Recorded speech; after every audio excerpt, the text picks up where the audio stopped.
Properties of addition. Adding 0. When we add 0 to a number, we get the same number.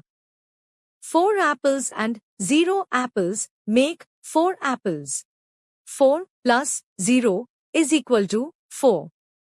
Adding 1. When we add 1 to a number, we get the number just after that number.